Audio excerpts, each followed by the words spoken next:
সকাল আসসালামু আলাইকুম আদাব সবাইকে। এবং আমি গোস্বামী স্যারের কাছে কৃতজ্ঞতা প্রকাশ করছি এত চমৎকার একটা টপিক নির্ধারণ করার জন্য।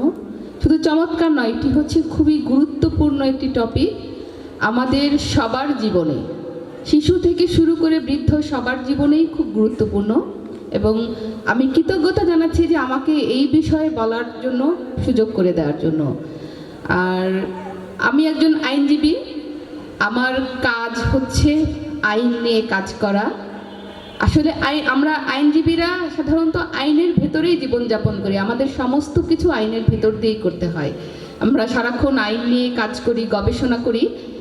কিন্তু আমি আইন নিয়ে বলবো, তার সাথে আমি অন্য কিছু বিষয়ও বলবো, কারণ আইন নিয়ে কাজ করতে গিয়ে আমরা কিছু অভিজ্ঞতার মুখোমুখি হই এবং সেখান থেকে আমরা ঋদ্ধ হই। শুধুমাত্র যে আমরা প্রফেশনাল স্কিল হই তা না, জীবনবোধের কিছু শিক্ষাও পাই। আমি আপনাদের সাথে সেই বিষয়গুলো নিয়েও কথা বলবো এবং আমি স্যারের সঙ্গে এই বিষয়ে কথা বলেছিলাম। স্যার আমাকে সদয় সম্মতি জ্ঞাপন করেছেন যে আমি এই বিষয়গুলো নিয়ে কথা বলতে পারবো। সেই বিষয়টা হচ্ছে ভাষা বা শব্দচয়ন, যে বিষয়টা আমার আজকের টপিকের সঙ্গে খুবই রেলেভেন্ট।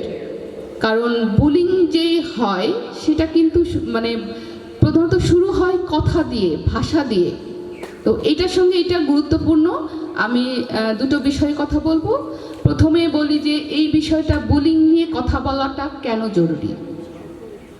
কেন জরুরি সেটা আমাদেরকে জানতে হবে, কারণ বুলিংয়ের কিছু নেতিবাচক দিক আছে। এই নেতিবাচক দিকটা সমাজে প্রত্যক্ষ এবং পরোক্ষভাবে ভূমিকা রাখে এবং প্রভাব ফেলে, যার ফলে আমাদের সমাজে নানা রকম নেতিবাচক ঘটনা ঘটে, আমাদের নানা রকম অঘটন ঘটে, আমরা সমাজে একটা খারাপ প্রতিক্রিয়া দেখতে পাই। যেমন ধরেন আমাদের এই বুলিংয়ের ক্ষেত্রে, বুলিং নারী পুরুষ সবার ক্ষেত্রেই হয়, কিন্তু এর প্রধান ভুক্তভোগী কিন্তু নারী। এবং এই নারী হওয়ার কারণ হচ্ছে আমাদের সমাজে পুরুষকে সুপেরিয়র ভাবা হয়, পুরুষ নিজেও ভাবে, এবং সামাজিক যেই কাঠামো তাতে পুরুষকে সবসময় সুপেরিয়র হিসেবে দেখানো হয়। এবং এই সুপেরিয়রিটিটা কিন্তু বুলিংয়ের ক্ষেত্রে খুবই গুরুত্বপূর্ণ একটা ভূমিকা রাখে, বুলিং বাড়ার ক্ষেত্রে, বুলিং করার ক্ষেত্রে। তো আমরা দেখি নারীরা কিভাবে ক্ষতিগ্রস্ত হয়। এখানে প্রথম যে ঝুঁকিটা হয় সেটা হচ্ছে মানসিক ঝুঁকি।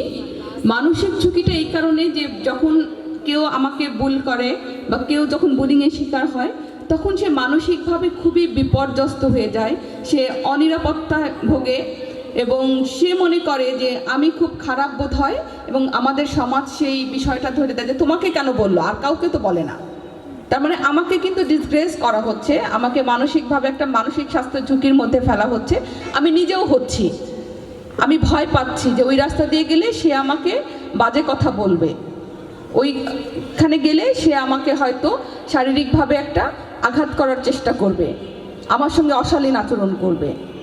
তো এটা হচ্ছে আমাদেরকে মানসিক ঝুঁকির ভিতরে ফেলে। এই মানসিক ঝুঁকি থেকে আমাদের নানান রকম সমস্যা হয়। আমাদের আত্মহত্যার প্রবণতা বেড়ে যাওয়ার অন্যতম কারণ কিন্তু এই বুলিং এবং বিষণ্ণতা, যেটা নিয়ে আমাদের দেশে আলোচনাই হয় না। আমরা সাধারণত অসুস্থতা বলতে শারীরিক অসুস্থতাকে গুরুত্ব দিই, মনের খবর রাখি না। এবং মানসিক অসুস্থতা বা একজন মানসিকভাবে আমি অসুস্থ এটা বললে মানুষ মনে করে পাগল।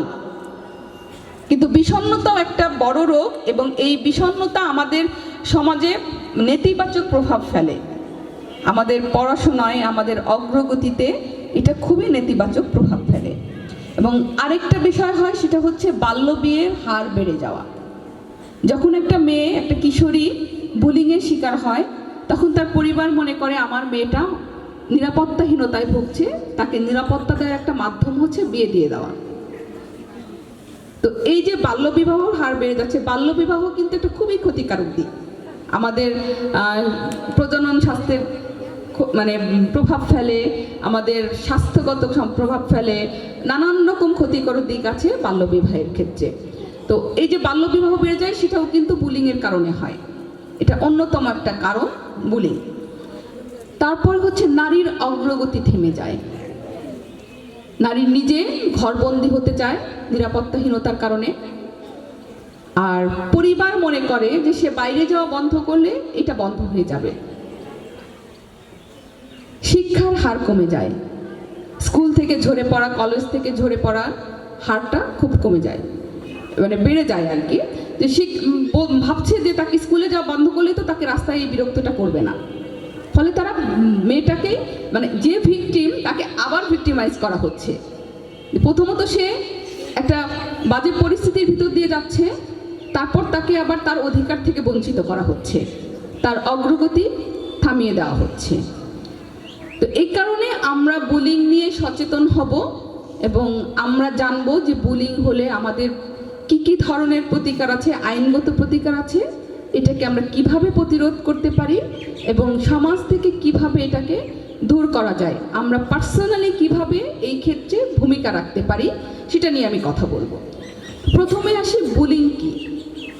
বুলিং হচ্ছে কাউকে কথার মাধ্যমে, আচরণের মাধ্যমে শারীরিকভাবে হেয় প্রতিপন্ন করা, গালি দেয়া, অশালীনভাবে মন্তব্য করা, এগুলো হচ্ছে বুলিং।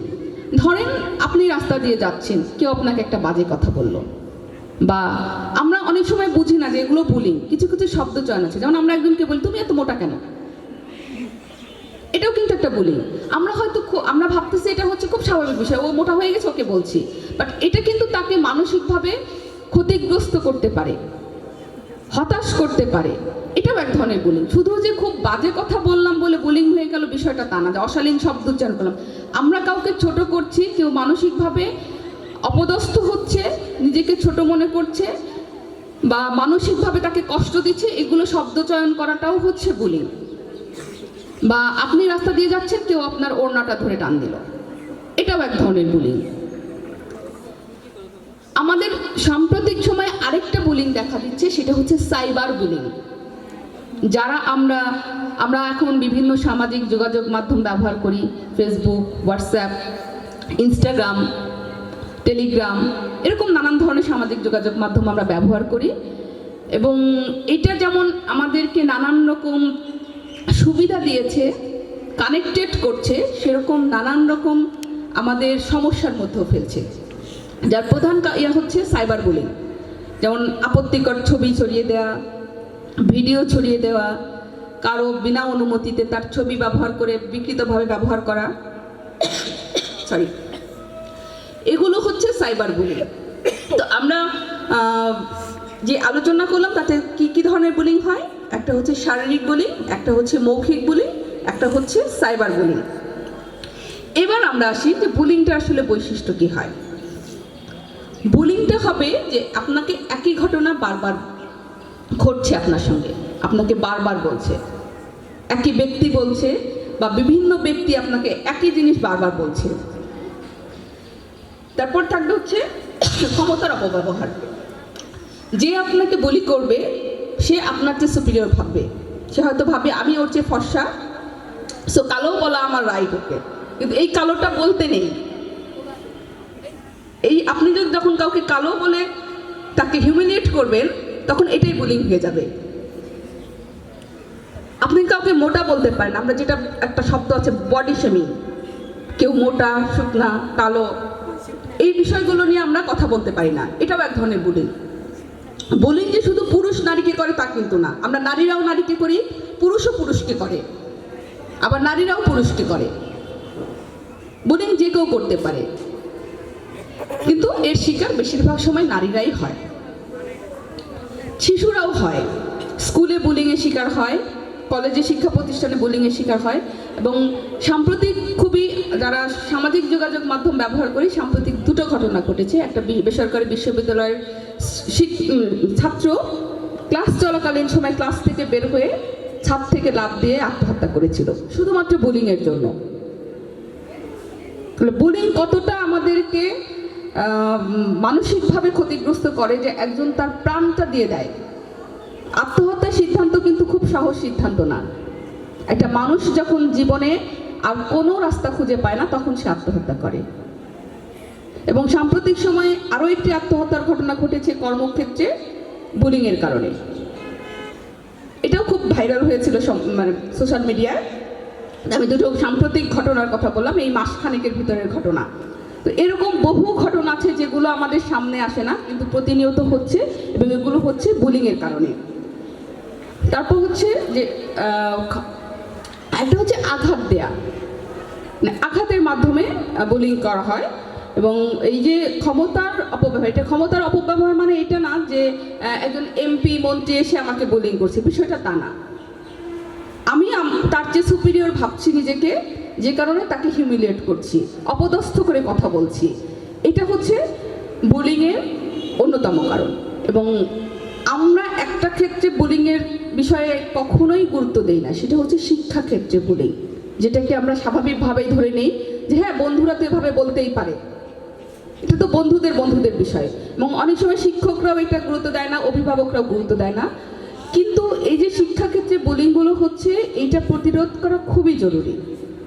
এবং এই যে বুলিংয়ের শিকার হতে হতে সে হীনমন্যতায় ভোগে, তার ভেতরে যে সুপ্ত প্রতিভা থাকে সেটা বিকশিত হতে পারে না, বরং তার যে প্রতিভাগুলো আমরা জানি সেগুলোও ব্যাহত হয়। ফলে এই যে শিক্ষা প্রতিষ্ঠানে বুলিং, এইটাও একটা আমাদের অগ্রগতি থেমে যাওয়ার পথে বড় বাধা। এখন আমরা আসি যে বুলিং হলে আমরা কি করব। বুলিং হলে প্রথমত হচ্ছে যে, যদি আমার প্রথম কথা হচ্ছে যে আমরা পরিবারকে জানাবো।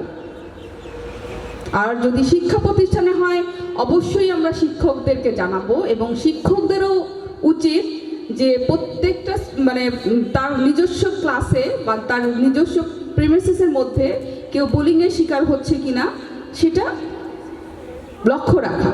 এবং কোনো স্টুডেন্ট যখন বলবে যে সে আমাকে বিরক্ত করছে, সে আমাকে অপদস্থ করছে, গালি দিচ্ছে, আমাকে খারাপ কথা বলছে, তখন সেটাকে আমলে নিয়ে বিষয়টা খতিয়ে দেখতে হবে যে আসলেই কতটা হয়েছে। এবং ক্লাসে তাদেরকে এই বিষয়ে সচেতন করতে হবে যে কোনো ছাত্র আরেকজনকে বুলিং করবে না। এরপরে আসি যে সাইবার বুলিংয়ের ক্ষেত্রে। সাইবার বুলিংয়ের ক্ষেত্রে এই বুলিংটা আমরা নিজেরা অনেকটা প্রতিরোধ করতে পারি। মানে হচ্ছে যে আমি সামাজিক যোগাযোগ মাধ্যম কিভাবে কতটা ব্যবহার করছি সেটা নিয়ন্ত্রণ করা। এবং আমরা ইদানিং যেটা দেখি সেটা হচ্ছে স্মার্টফোনের ব্যবহার। এই স্মার্টফোনের ব্যবহার যে শুধু আমরা মানে সামাজিক যোগাযোগ মাধ্যম ব্যবহার করছি তা না, শিশুদের হাতে চলে যাচ্ছে। আমরা শিশুকে খাওয়ানোর সময় মোবাইল ধরিয়ে দিচ্ছি, তাদেরকে ব্যস্ত, আমি কাজ করব তাকে ব্যস্ত রাখার জন্য মোবাইল ধরিয়ে দিচ্ছি, এবং আমরা খেয়াল করছি না তারা কি কন্টেন্ট দেখছে। এবং এই যে বুলিংটা হচ্ছে, স্কুলে বুলিং হচ্ছে, বাচ্চাদের মধ্যে বুলিং করার প্রবণতা বাড়ছে, এটার কিন্তু অন্যতম কারণ এই স্মার্টফোন এবং সে কি কন্টেন্ট দেখছে। এই যে আরেকটা বড় বিষয় হচ্ছে, আমরা বাচ্চাদেরকে কার্টুন দেখতে দেই, আমরা মনে করি কার্টুন মানেই ভালো, এটা তো বাচ্চাদের জন্য তৈরি করা। কিন্তু আপনি দেখবেন যে এখানে অনেক ভায়োলেন্স থাকে, এবং এই ভায়োলেন্সগুলো দেখে দেখে তারা কিন্তু ভায়োলেন্স করা শিখে। শিশুদেরকে আপনি যতটা বলে শেখাতে না পারবেন, শিশু দেখে শিখবে তার চেয়ে বেশি। আপনি শিশুর সামনে কি আচরণ করছেন, শিশু সেই আচরণটা নিবে। আপনি শিশুর সঙ্গে কিভাবে কথা বলছেন, তার সামনে আরেকজনের সঙ্গে কিভাবে কথা বলছেন, সে সেটাকে খুব ভালো অ্যাডাপ্ট করে। আপনি তাকে বলবেন সৎ পথে চলো, সত্য কথা বলো, সেটা শুনবে না। কিন্তু সে যখন আপনাকে দেখবে, সে যখন দেখবে তার বাবা মা সত্য কথা বলে, সবসময় সবার সঙ্গে সৎ আচরণ করে, ভালো ব্যবহার করে, সে সেটাই শিখবে। কারণ সে ভাবে এটাই স্বাভাবিক, এটাই আমাকে করতে হবে। কিন্তু আপনি যদি তাকে বলেন সত্য কথা বলো, আপনি মিথ্যা কথা বলেন, সে তখন সেটা করবে না, সে মিথ্যাটাকেই নিবে। মানুষের খারাপের প্রতি আকর্ষণটা বেশি থাকে, কারণ ভালোর পথটা কঠিন, ভালোর পথটা পরিশ্রমের, ভালোর পথটা কঠিন, খারাপের পথটা হচ্ছে সহজ, ফলে মানুষ সহজের দিকেই যায়। তো এই যে বুলিংয়ের কিন্তু অন্যতম কারণ এই যে স্মার্টফোন, এবং আমরা মনিটর করছি না যে শিশু আসলে কি দেখছে, এবং সে যেটা দেখছে সেটা কতটা ভালো, কতটা তার জন্য শিক্ষণীয়। এইবার আসি আইন কি বলে, আমাদের আইন কতটা সুরক্ষা দেয়। আমাদের দেওয়ানি কার্যবিধি আইন, যেটাকে আমাদের অপরাধের সংজ্ঞা এবং কোন অপরাধে কি শাস্তি মূলত সমস্ত কিছু কোডিফাই করেছে। এই দেওয়ানি কার্যবিধিতে আমাদের কিছু প্রোটেকশন দেওয়া আছে। নারী ও শিশু নির্যাতন দমন আইনে আছে, আর আছে ডিজিটাল নিরাপত্তা আইন। ডিজিটাল নিরাপত্তা আইন হচ্ছে সাইবার বুলিং যেটা বা সাইবার ক্রাইমের জন্য বেশি প্রযোজ্য। এইখানে আপনি যদি সামাজিক যোগাযোগ মাধ্যমের কোনো হয়রানির শিকার হন বা ডিজিটাল অন্য কোনোভাবে আপনি বুলিংয়ের শিকার হন, সেই ক্ষেত্রে আপনি এই আইনে প্রতিকার পাবেন। আর দেওয়ানি কার্যবিধিতে অশালীনভাবে মন্তব্য করা, অশালীনভাবে কারোর সঙ্গে আচরণ করা, এগুলো বিষয়ে বলা আছে। আর যেটা নারী ও শিশু নির্যাতন দমন আইন, সেখানে বলা আছে ব্যাড টাচ, যেটা অশালীনভাবে আপনাকে কেউ স্পর্শ করলো বা আপনার ক্ষতি করার চেষ্টা করলো, সেই ক্ষেত্রে আপনি নারী ও শিশু নির্যাতন দমন আইনের 10 ধারার অনুযায়ী আপনি প্রতিকার পেতে পারেন। আর আপনারা যদি রাস্তাঘাটে ইফটিজিং শিকার হন, সেক্ষেত্রে আপনারা থানায় জানাতে পারেন, বা যেটা জাতীয় জরুরি সেবা 999, যেটাকে আমরা 999 বলে থাকি, সেখানে ফোন করেও আপনারা জানাতে পারেন। আর কিছু আপনারা মামলা করতে পারেন। সাইবার বুলিংয়ের ক্ষেত্রে আপনারা পুলিশের হচ্ছে সাইবার নিরাপত্তা ইউনিট আছে, যেখানে নারীদের জন্য আলাদা একটা ইউনিট আছে, সেখানে আপনারা অভিযোগ করতে পারেন। আপনারা অনলাইনে জিডি করতে পারেন, থানায় মামলা করতে পারেন। আইনগত বিভিন্ন প্রতিকার আছে। এবং আমাদের সুপ্রিম কোর্টের একটা ডিরেকশন আছে, একটা রিট পিটিশনের পরিপ্রেক্ষিতে কিছু নির্দেশনা দেওয়া হয়েছে, 11 দফা নির্দেশনা, যেটা হচ্ছে শিক্ষা প্রতিষ্ঠানে বুলিং এবং কর্মক্ষেত্রে বুলিংয়ের ক্ষেত্রে কি কি ধরনের নিয়মকানুন মানতে হবে সেই বিষয়ে বলা আছে। এবং এটা একটি খুবই চমৎকার একটা নির্দেশনা ছিল, যদিও এটা এখনো পুরোপুরি বাস্তবায়ন হয় নাই। সব শিক্ষা প্রতিষ্ঠানে আমরা এখনো এই অভিযোগ গঠনের জন্য যে একটা কমিটি করার কথা, যে অভিযোগ আসলে তারা তদন্ত করে দেখবে, খোঁজ নিয়ে দেখবে, তারপর ব্যবস্থা নেবে, এরকম কমিটি সব শিক্ষা প্রতিষ্ঠানে এখনো গঠন হয় নাই। তবে কিছু কিছু শিক্ষা প্রতিষ্ঠানে হয়েছে এবং তারা খুব ভালো কাজ করছে। কর্মক্ষেত্রেও এরকম কমিটি খুব কম কর্মক্ষেত্রে হয়েছে, এখনো নির্দেশনাটা বাস্তবায়িত হয় নাই সেই অর্থে। কিন্তু যদি এটা হয় বাস্তবায়িত, এবং শিক্ষা প্রতিষ্ঠান বা কর্মক্ষেত্রের যারা দায়িত্বে আছেন তারা যদি এই নির্দেশনাটাকে বাস্তবায়ন করে, খুবই চমৎকার একটা কাজ হবে। কারণ এখানে একটা কমিটির কথা বলা আছে, যেখানে লিখিতভাবে বা মৌখিকভাবে অভিযোগ জানাতে